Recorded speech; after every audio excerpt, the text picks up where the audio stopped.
Today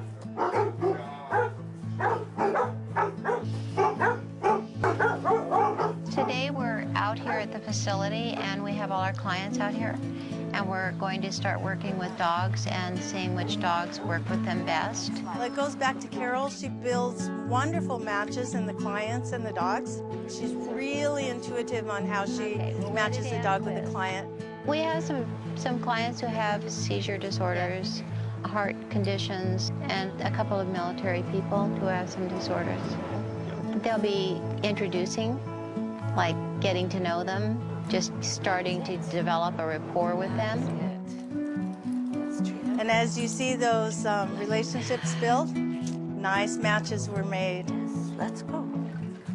Since that's an emotional support dog, he was doing it just perfect from the get-go. All focused eye contact, giving her affection, receiving affection, building a great bond between the two of them. It's looking good for Trace. Okay, if you could go clear down there. Okay. And turn around and face me.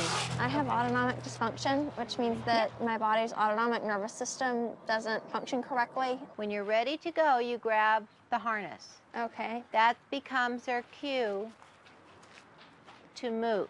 Okay. I've never worked with a service animal before, so. Come on, pull. Come on. Well, I'm hoping to be able to leave the house by myself some. I'm not able to do that. Come on, Leo, that a boy. Come on, Leo, that a boy. That a boy.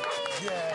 Leo is looking really good with his client, pulling her chair, but even better, he's giving her great eye contact, focus, and attention, really watching what she needs, really reading her there.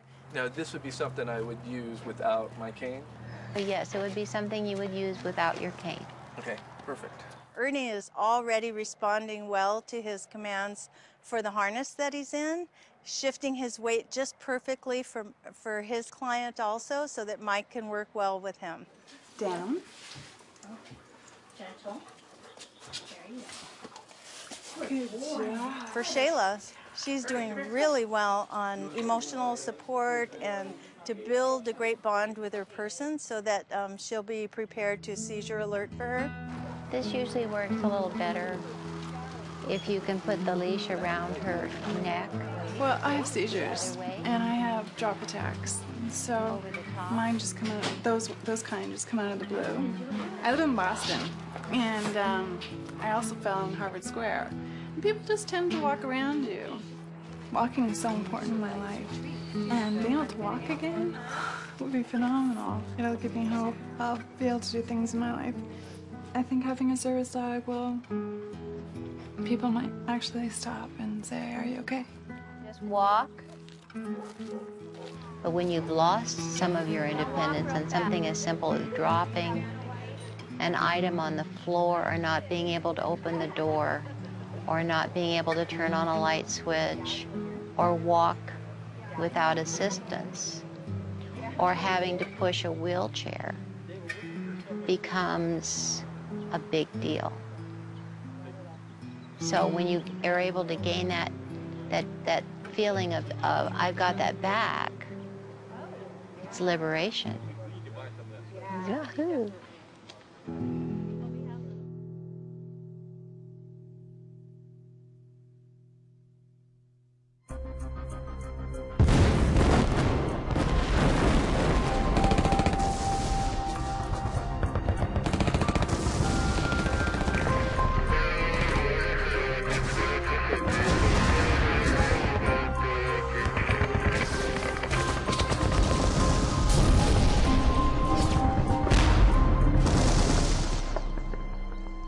I went overseas when I was 20.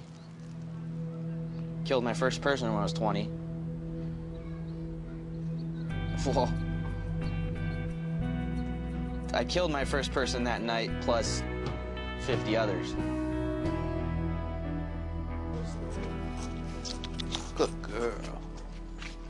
I did call it quits. You know, if I didn't get Tika, I'd be dead. I just didn't want to deal with it anymore. I didn't want to deal with the Army's crap no more. I didn't want to deal with, you know, the haunting memories and living my every, you know, day-to-day life knowing that I've destroyed families and taken women and sons and daughters and brothers and husbands and dads and everything away, you know? My name is Andrew James Trotto, and I was a tank crewman in the United States Army. I pilot the M1A2 SEP battle tanks. I was attached to 168 Combat Action Battalion with the 4th Infantry Division. Our job was patrols, SKTs, small kill teams, reconnaissance, surveillance, foot patrols, house raids, detainees, firefights left and right. For about 4 or 5 months was pretty solid, heavy action. My first firefight, we had 54 kills. And it went downhill from there. It's hard for me to talk about what I hear from the veterans because it's pretty horrible. There's an enormous amount of PTSD in our returning vets. Current estimates are that between 15 and 20% of the returning veterans have PTSD now. The world is a really dangerous place for someone with PTSD. A veteran coming back from Iraq is experiencing the United States as if it were a little bit like Iraq. So when you're driving down the street and you see a trash can, it's a trash can. When a vet from Iraq comes down the street, there's always the likelihood that that's actually an IED, that that's an improvised explosive device that could destroy his car. So around 2004 to 2005, my unit went to Iraq. I got injured, I came out. Around 2006-07, I got medically discharged. Okay. Good girl. Well, my name is Blade Anthony. Good. I am HM3 Anthony Corman, medic for the United States Navy, United States Marine Corps. Bravo, sit. Good girl. Give me 5. Give me 5. Yeah. Other than saving my life, literally, not speaking rhetorically or metaphorically, she just came into my life and has literally turned my life around for the better. There you go. I didn't think I needed anything. I didn't need help. I don't need counseling. I don't need any type of medication. I'm fine. In my career in the Army, I was a robot. I wasn't meant to get hurt. I wasn't meant to have feelings, and I was supposed to be a machine. And it's hard to ask for help when you're in that kind of position. I'd call the 1-800 number, Suicide Prevention Center for Military. That's probably 3 or 4 times. 2 months go by and became even more suicidal, homicidal, didn't sleep, was seeing things that wasn't there, hearing things that wasn't there. I didn't know that, hey, I have PTSD, I better go see a doc. I just started getting angry at people at Rite Aid in line because they would cut in front of me. Yeah, I was an evil person. I hated you or I wanted to kill you. I would find myself crying all the time. When people would ask me what's wrong, I would say nothing, so it was a lot of denial. I lost a lot of friends because they didn't know how to deal with it. I didn't know how to deal with them not dealing with it. I became more isolated, highly emotional, really pissed off at everything and everyone. I almost got into a fight like maybe once or twice a week, and the nightmares were pretty bad. So I was just pretty much on the cusp of just wanting to end it all because I didn't understand what was going on. I didn't want to go through the pain.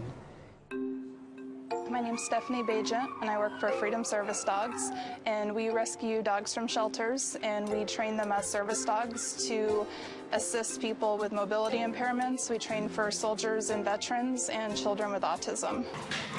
Last year, we placed 30 as service dogs, and 6 of them went to military or soldiers or veterans.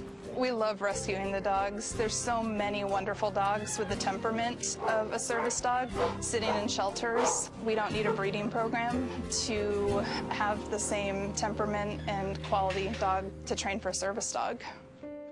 When I met Andrew and interviewed him, my thoughts were that having a service dog would help him move forward in his treatment and be able to go places and do stuff.